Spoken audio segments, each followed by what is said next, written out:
Okay, hier kommen die unterschiedlichsten Charaktere zur Erscheinung.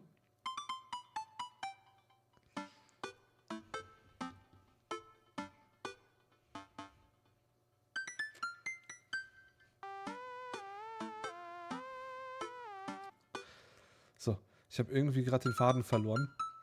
Wir haben einen Hangover und sie hat uns ein Rezept gegen Hangover gesagt, weil sie es scheinbar kennt, was man dagegen machen kann, also gegen Kater. Und jetzt müssen wir entsprechend entscheiden, wie wir darauf reagieren, dass sie als noch relativ junger Mensch, weil sie sind ja nun mal ihr Vater, wie wir darauf reagieren wollen, dass sie uns einen Tipp gibt gegen Kater. Ob wir dann sagen sollen, so im Sinne von, ach, das dürfte es aber noch gar nicht wissen und so ein Kram, ne?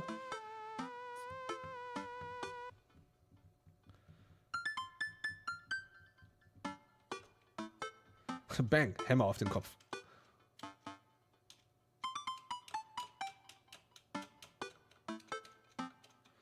Tipp, tipp. 2. Also einmal dieses typische, den Namen komplett aussprechen.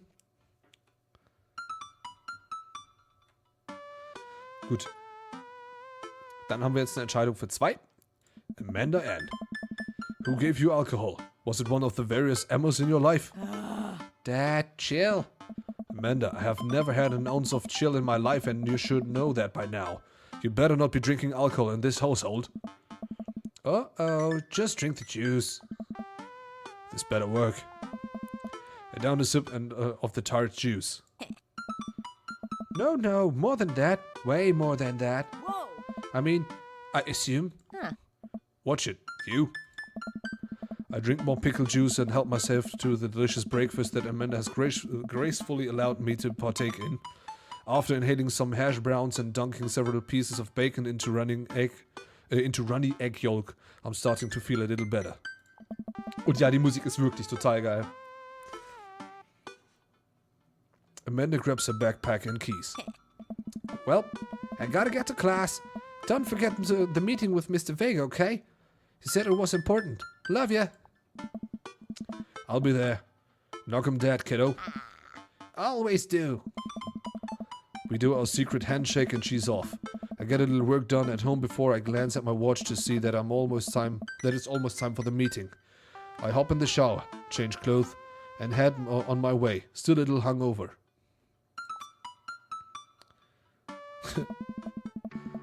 Da kommt schon im Chat so, oh, der Lehrer, ob wir das hinkriegen? I arrive at Amanda's school and check in at the front desk. They give me a bright orange visitor sticker and send me on my way. Hey Flo! Hallo und willkommen! I'm barely awake and feeling pretty haggard, but hopefully nobody will notice. I check my watch and I'm relieved to see that I'm only 2 minutes late.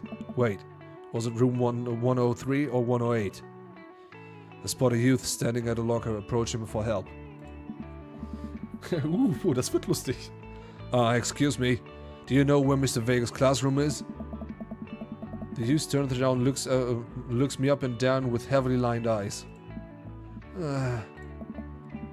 Come on, kid, I'm late for a meeting. Mr. who? Mr. Vega. I don't know. Have you tried the exit? Okay, wise guy. Are you gonna help me or not? Fine. Up the stairs and to the left. Can't miss him. Next. I head up the stairs and walk around, unable to find Mr. Vega's class anywhere. After a couple of minutes searching, I head back downstairs. That punk youth sent me on a wild goose chase. I get back to where that low-rent Jared Way is standing, fully ready to give him a piece of my mind, when suddenly a head pops out of the classroom next to his locker. Oh.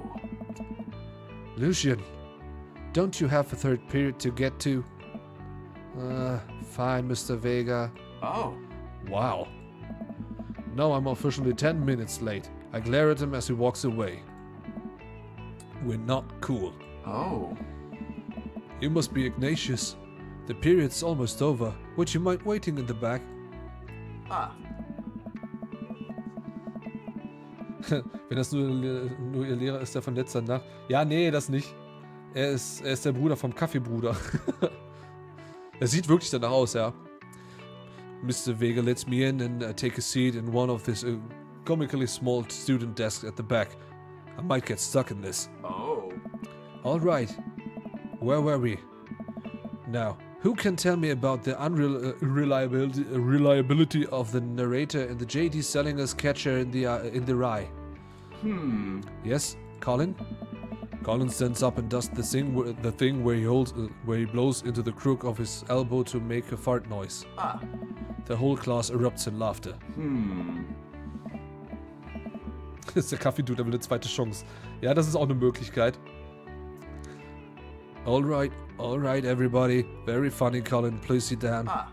Now, Holden Caulfield is an unreliable narrator to the sense that the bell for the end of the period rings. All of the students immediately get up and make a break for the door. Whoa. Remember to do the reading and answer the response questions on page 194 in your textbook. Nobody's listening. Oh. Or not, I guess. Mr. Vega turns to me and sighs. Middle schoolers, right? Don't you teach high schoolers? Both, you know? Budget cuts. Right. Thanks so much for coming in. No problem, Mr. Vega. Please, call me Hugo. I don't normally do this important parent-teacher meetings, but as I'm sure you know, Amanda's a very bright student, and I'm concerned about her recent behavior. What's going on? Amanda has never been the most engaged student, but I know she cares. Recently, though, she's been falling behind. She's not completing assignments and has been doing rather poorly on tests. I normally chalk this up to senioritis, but this is strange. I thought Amanda was always shared everything with me, and hadn't even crossed my mind that something might be wrong. I just wanted to ask, is everything okay at home? So, Leute, ihr habt jetzt die Wahl.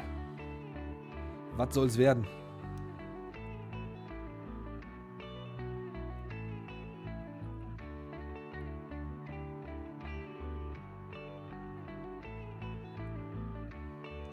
So.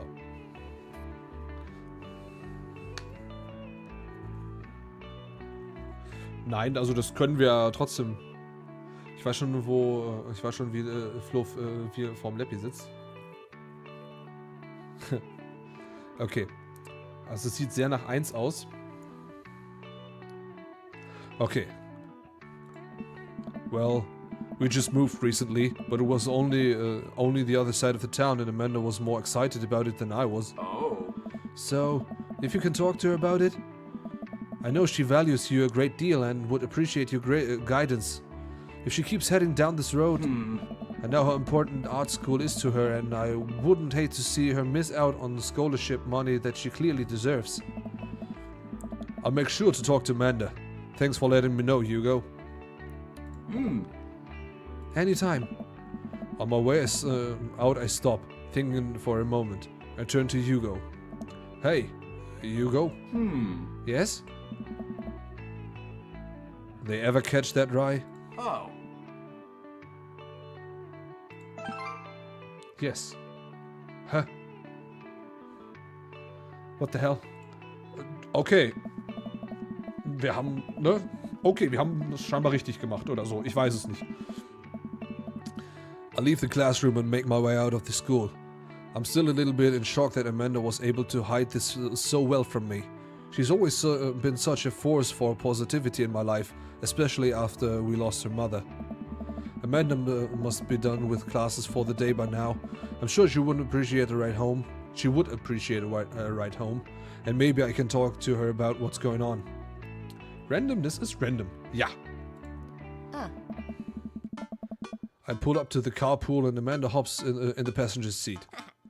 So, did you have fun gossiping about me? Mr. Vega and I actually just gossiped about your celebrity crushes. So you talked about Mario Batali the whole time? It was a very productive meeting. I'm pretty hungry. Can we grab some dinner? Sure thing. So, wir können was zu Hause machen oder wir können wieder einen neuen Ort erkunden. Was wollen wir tun? Dip, dip, dip, dip. It's your choice. Now. Hi. Dum, dum, dum, dum, dum, dum, dum, dum, dum. Okay, 2. Let's go to the mall food court. Pfötchen, lass mal im Internet eine Chance. Lol. Does that sound good to you? Yeah, sure. Why the mall? Jeez, can't a dad take his daughter to the mall? Will you buy me things? I will buy you a thing. Thingula. Sounds like a deal to me. We drive in silence for a short while. Amanda plays a game on her phone. I should say something. You know, sometimes when a kid gets older, they find that they have to keep things hidden from the parents. And that's okay, because sometimes that's what kids do. And then that's okay. And that's okay. So, but also sometimes it's good to have the parents' perspective, because, you know, maybe the parents have also dealt with similar situations. And maybe they're a little cooler than you give them credit for. Anyway, what I'm trying to say is that it's good to share. Love you. Have you been reading my tweets? You have Twitter? What? Never mind. Look, sweetie, Mr. Vega said you haven't been participating in class and that you're not turning things in. Oh, I'm fine, Pops. Senior readers and all that. I thought you liked Mr. Vega's class. It's fine. He's fine. We pull up to a stoplight and I Amanda. She's still texting. I want you to know that you can talk to me about anything. I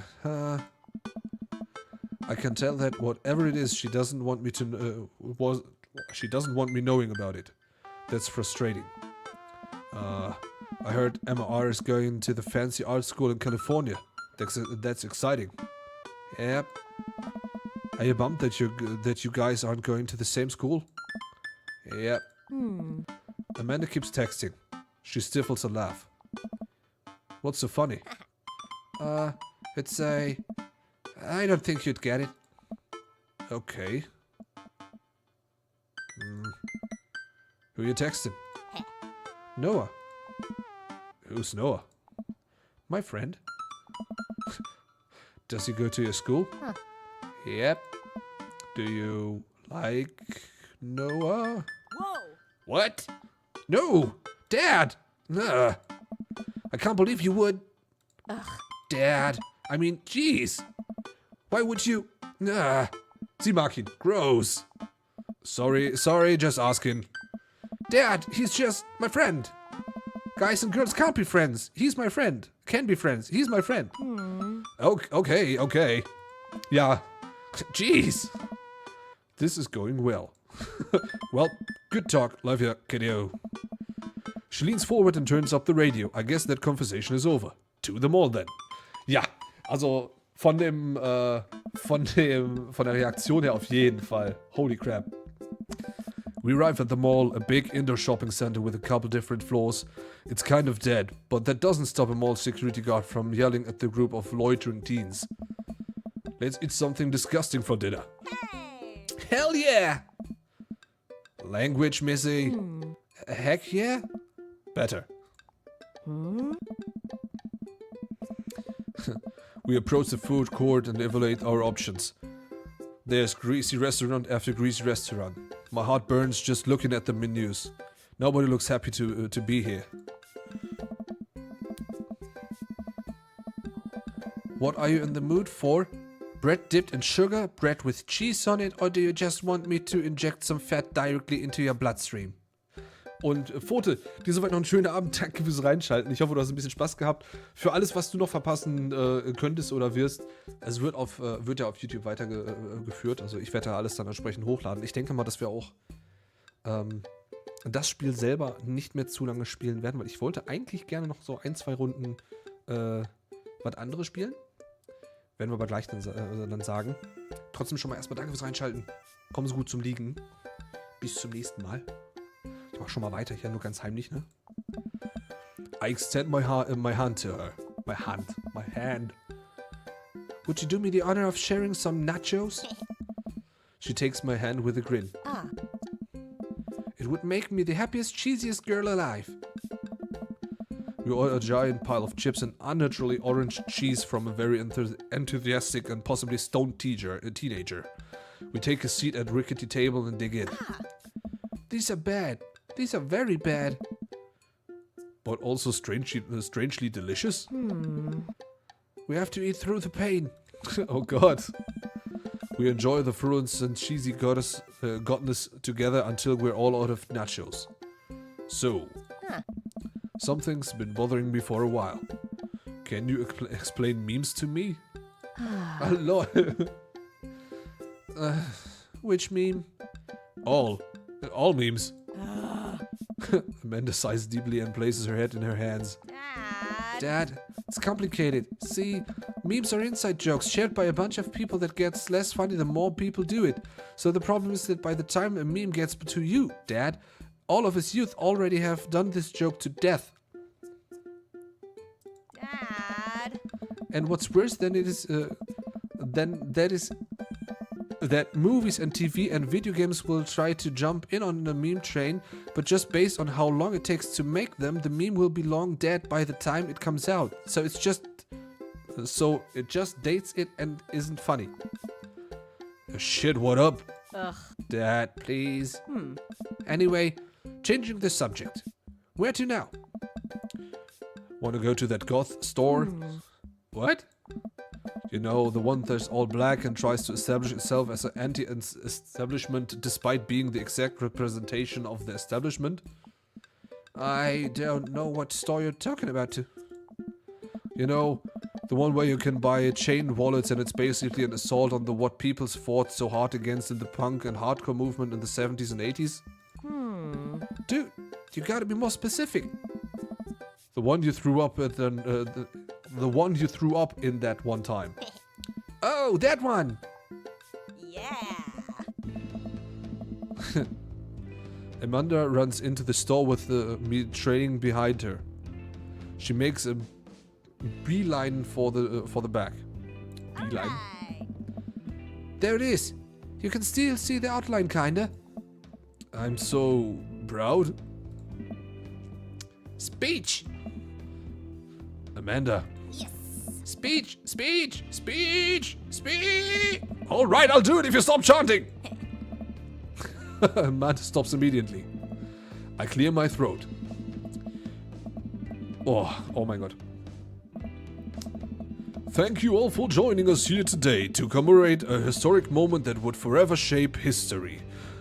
On a day very much like today, some 5 years ago, our very own Amanda Ann Florentin had too much blue raspberry slushy on an outing to the mall. Oh.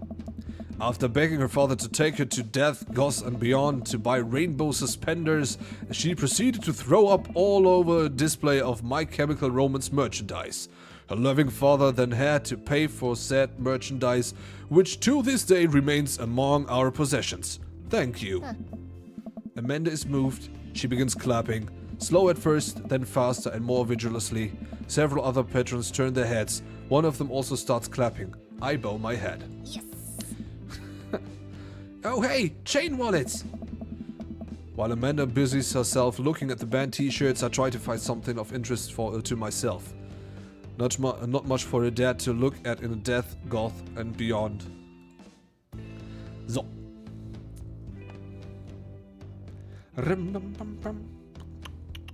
Wir haben wieder eine Entscheidung zu treffen. Pursue a band t-shirt, look at ironic mugs. Check the clearance bin for hot deals. Was wollen wir machen? Abstauben, komische Tasten angucken mit ironischen Sprüchen oder uns ein Bandshirt holen?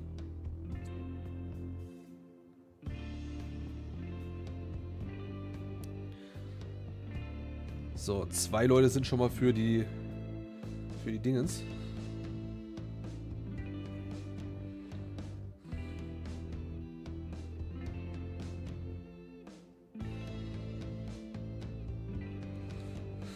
So.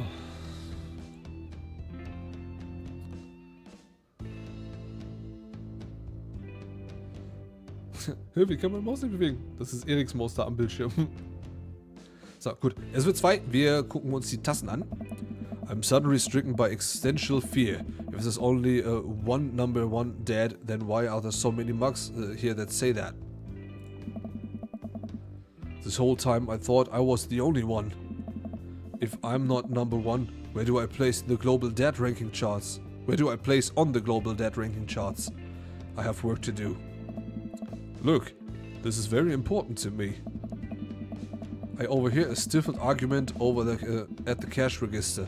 An older gentleman is carrying a garment and showing it to the bored-looking cashier with pink hair.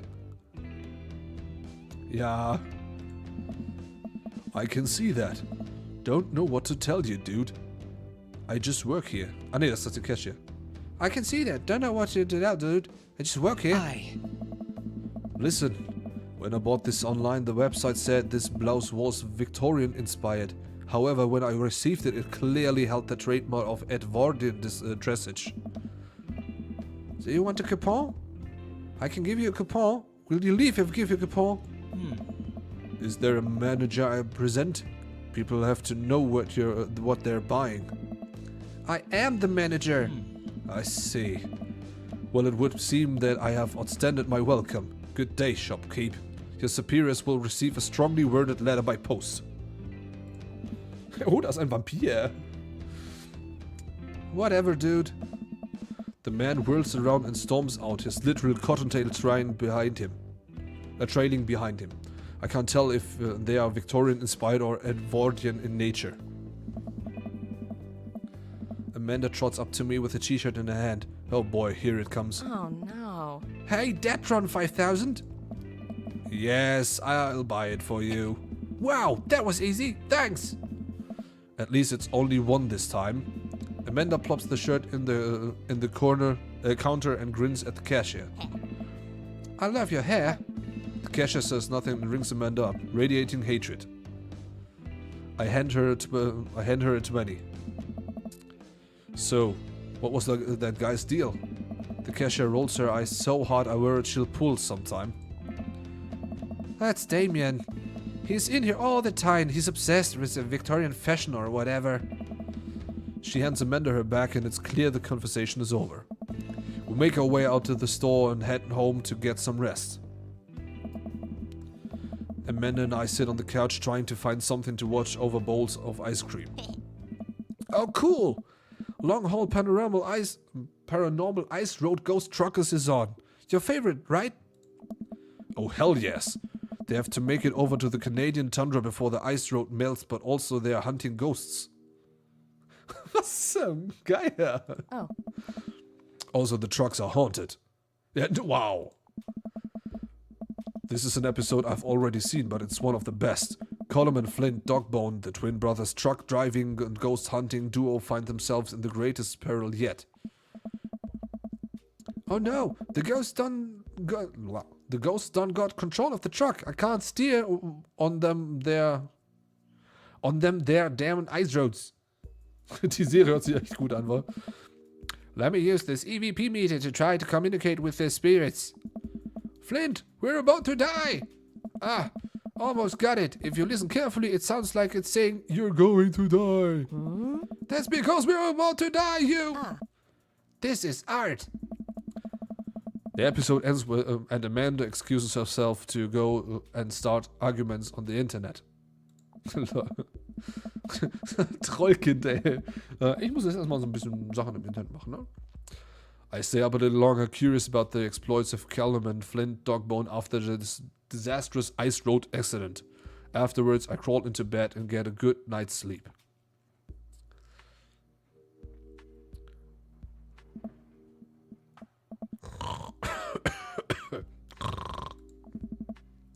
Morning, sleepyhead. 5 more minutes. You have never ever let me have 5 more minutes, so get up. Fine. We have cereal for breakfast and spent the morning putting together furniture. Fast. Das ist seine Stimme. Tut mir leid. We have cereal and breakfast and spend the morning putting together furniture. Amanda is much better at interrupting the tiny manuals. We're able to put together a few shelves and one desk, but I'm pretty sure it was supposed to be a bookcase. Ist das immer noch Who's Your Daddy? Das Spiel heißt Dream Daddy. Und ja, aber dadurch, dass wir jetzt auch 23 Uhr haben, ich würde gerne noch ein bisschen was anderes spielen. Jetzt ist nur die Frage, weil ich denke mal, wir sind jetzt auch gerade, wir haben jetzt eine Nacht geschlafen, wir haben so viel geschafft. Und es wird auch nicht der letzte Stream sein. Ich speichere auf jeden Fall schon mal. Saving. Dann würde ich auch mal an der Stelle sagen, für alle, die das jetzt auf YouTube sehen, das war jetzt erstmal die erste Spielstunde. Oder viel eher das erste Intermezzo. Und es hat sehr viel mehr Spaß gemacht. Ich habe ehrlich gesagt damit gerechnet, dass es ein bisschen mehr cheesy wird. Ich meine, es sind Dad-Jokes da und alles ist aber trotzdem so liebevoll gestaltet, dass es mir deutlich besser gefällt, als ich jetzt irgendwie gedacht hätte. Was nicht schlimm ist. Es ist gut, ein Spiel zu haben, was einem gefällt. Aber für heute soll es das erstmal gewesen sein. Und für alle im Stream, für uns geht es jetzt noch